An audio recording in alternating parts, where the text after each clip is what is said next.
Good evening, ladies and gentlemen. I welcome you to this special briefing by Secretary East, Shri Jaideep Mazumdar, on the state visit of the Prime Minister of Socialist Republic of Vietnam, His Excellency Pham Chin Min. We also joined on the dais by Joint Secretary South, who looks after Vietnam in the Ministry of External Affairs, Shri Ashish Sinha. With that, I give the floor to Secretary, sir. Sir, over to you. Thank you, Randhir, and a very good evening to you all. As Randhir has just prefaced, the Prime Minister of the Socialist Republic of Vietnam has been here since the 30th evening on a state visit. When he arrived on the 30th, he was received at the airport by Minister of State for External Affairs, Shri Pavitra Margarita. Yesterday, he had a series of engagements, including a business event. He had brought with him a very large business delegation. This was followed by events in the Chancery. They have a new embassy building which was inaugurated, and they had a community event. The main official engagements were all today.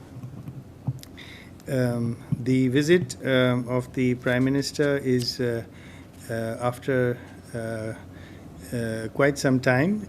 He has been Prime Minister since 2021 when he was appointed. He has met our Prime Minister 3 times last year, actually, but this is his first visit to India, and was a very important visit, which comes after 8 years after our Prime Minister Modi, paid a very historic visit to Vietnam when our bilateral relationship was elevated to the highest level of relationship that they have, which is a comprehensive strategic partnership.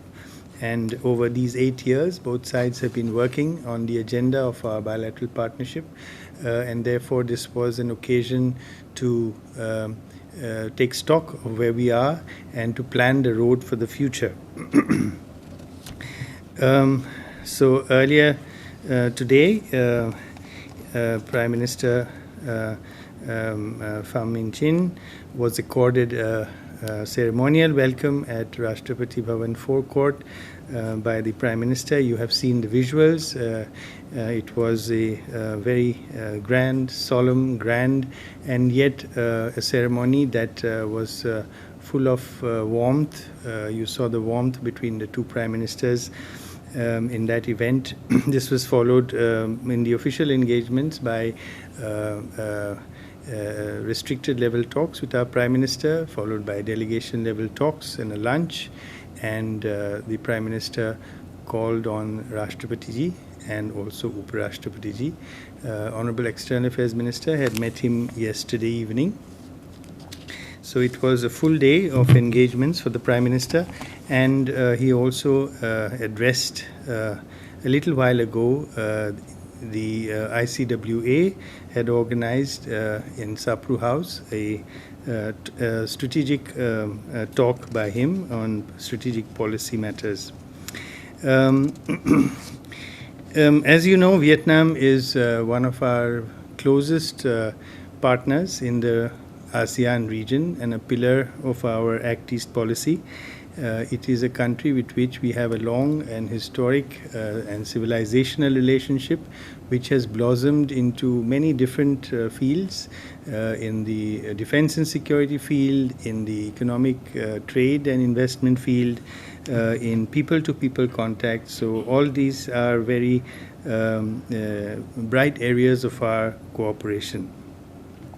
Vietnam today is a rapidly growing economy, as you know, and is similar to our Viksit Bharat 2047. They also have Vietnam 2045 vision to become a developed country, a high-income developed country by 2045. And this was a common refrain today in the discussions. The Vietnamese Prime Minister referred to it several times, that we have similar ambitions. Our bilateral trade is about $15 billion, although both sides do feel that this could be significantly increased, and the very large business delegation that accompanied the Prime Minister speaks to the interest that Vietnamese business has in India. A joint statement on enhancing our comprehensive strategic partnership and a plan of action for the implementation for the next 4 years, 2024-28, were the two key outcomes of the visit. In addition, we signed a number of agreements, 9 in all, to further broaden and deepen our cooperation. These are in very diverse areas. You will see a list of that on the website. They cover everything from cooperation in medicinal plants to customs cooperation to radio and television programming, legal field, heritage conservation, etc. Both sides discussed common security challenges and agreed to further enhance our defense ties, which is a very important pillar of our partnership, as I have said. 2 lines of credit agreements were signed between Vietnam's Ministry of Finance and the Import Bank of India, amounting to $300 million US dollars. This was part of the package that Prime Minister, during his visit to Vietnam, had announced some time ago, and the actual identification of the projects that these 2 lines of credit will be used for has now been completed. One of them is for Coast Guard ships, and the other is for border patrol, fast border patrol boats.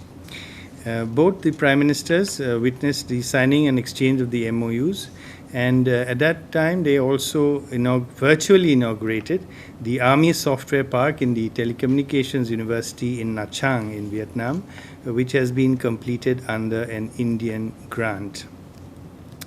Vietnam also announced that it will join the Coalition for Disaster Resilient Infrastructure, and the early completion of procedures for joining the International Solar Alliance was also indicated. Prime Minister reiterated that Vietnam is a critical pillar in India's Act East policy and the Indo-Pacific. The leaders spoke of the importance of the rules-based order in the region, including upholding international law, particularly the United Nations Convention on the Law of the Sea, and freedom of navigation and overflight. They reaffirmed that a peaceful, stable, secure, free, open, inclusive, and rules-based region is in the common interest of all the countries.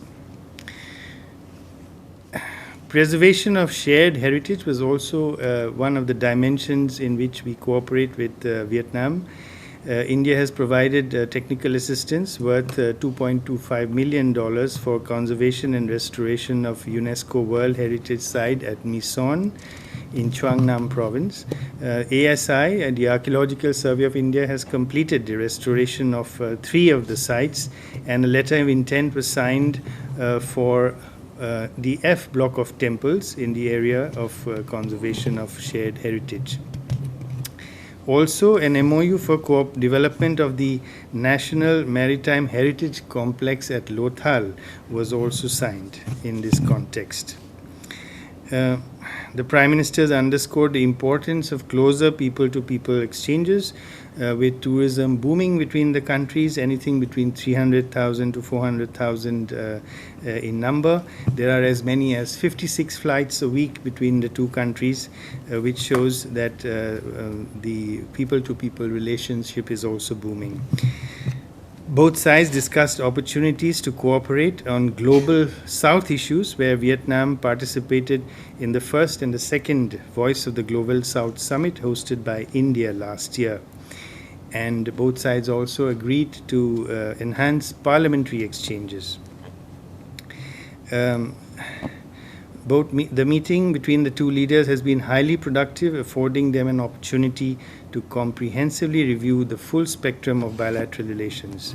Vietnam's unequivocal support for India's permanent membership of the United Nations Security Council was also reiterated today, as was Vietnam's support for India playing a greater role in world affairs.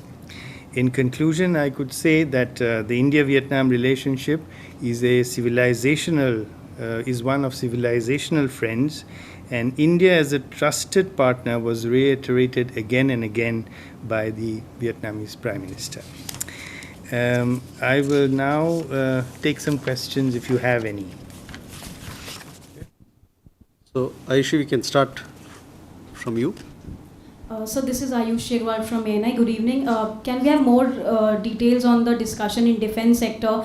Because there were reports that Vietnam is interested in acquiring the BrahMos missile. So was there any discussion on that? And also, was the recent situation in the West Asia discussed between the two leaders? Thank you. Siddhant? So Siddhant from Vion, how much was the situation in South China Sea discussed? We saw the Vietnamese Prime Minister making references to it while standing alongside the Prime Minister. Uma? So I'm Huma Siddiqui from the Financial Express. Was the energy security discussed? Because India has been looking for exploration in the South China Sea. One more question, sir. Good evening, sir. Rishabh from Times Now. So, the Indochina Peninsula, there is a lot of stories coming in about a human trafficking, be it from Laopedia, be it from Vietnam, Thailand, or Myanmar. Was this also discussed between the leaders?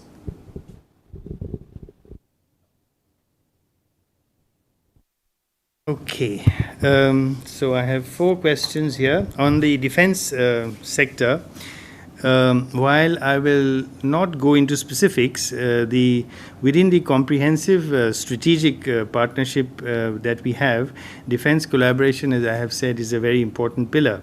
And both leaders recognize that industry collaboration is a priority.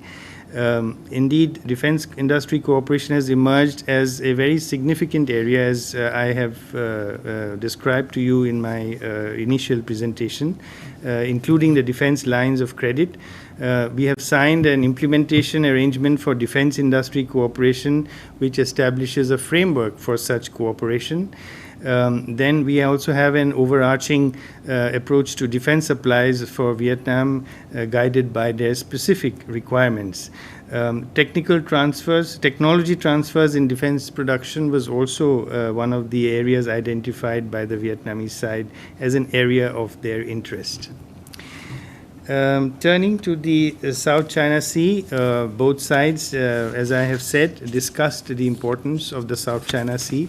The fact was emphasized by the Vietnamese Prime Minister that 60% of, as much as 60% of global trade passes through the area, and the importance of a free, open, and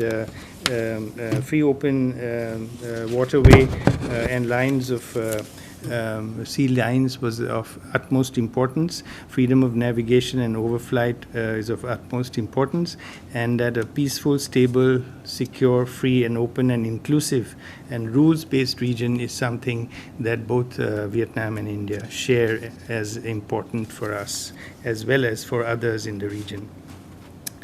On energy security, we have, as you know, as you rightly pointed out, we have been in the region in Vietnam for over now 35 years. ONGC Videsh has a concession there. We operate in a block along with Vietnam and with Russia. The oil wells there have been productive for a long time. We have also now extended the concession last year, and we look forward to new exploration in that region. On the issue of scam centers that you asked about, we do not have any such instances in Vietnam, although we have in other parts of Southeast Asia. So whereas we do take this issue up in our interactions with counterparts from the countries in that region, and we have done it at the level of External Affairs Minister as well recently, and whenever I also meet my counterparts, we take up these issues, but not with Vietnam, because Vietnam is not specifically involved in that. Have any other questions? Kalol? This is Karlo I'm sorry. from the Hindu. I'm sorry. I think I missed the question on West Asia. The two leaders discussed many issues. The West Asia issue did not immediately come up for discussion.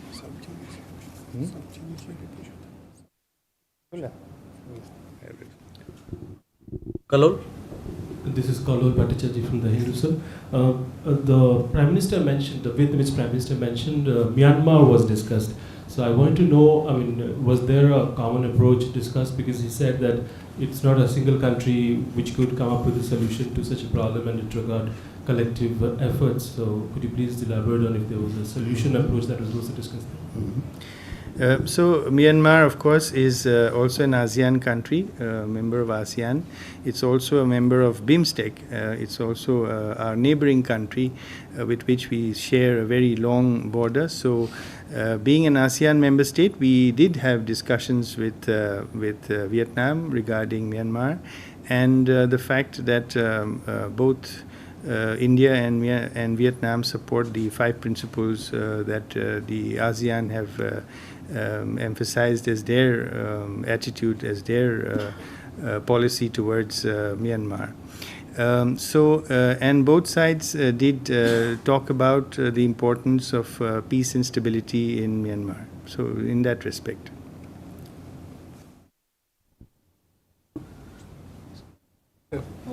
Ayansha? So this is Anangsha Maitra. So if you could elaborate what the two heads of government discussed regarding the Global South. So Prime Minister appreciated the fact that Vietnam has been very supportive of the Global South and has attended both the events that we had last year, and hoped that Vietnam would participate in our future activities with regard to the Global South. And the Vietnamese Prime Minister assured that Vietnam would be a very willing and happy participant in all our initiatives in the Global South.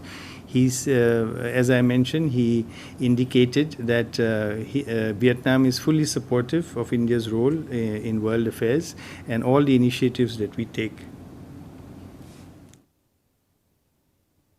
So if there are no more questions, Uma? So I just wanted to clarify, you mentioned that we are also giving them a line of credit in defense. So how much is that credit? There are 2 lines of credit. One is 180 million and the other is 120 million. So total of $300 million. Both in defense? Both in defense, yes. Thank you, ladies and gentlemen. Thank you for coming for this press engagement, and look forward to seeing you tomorrow.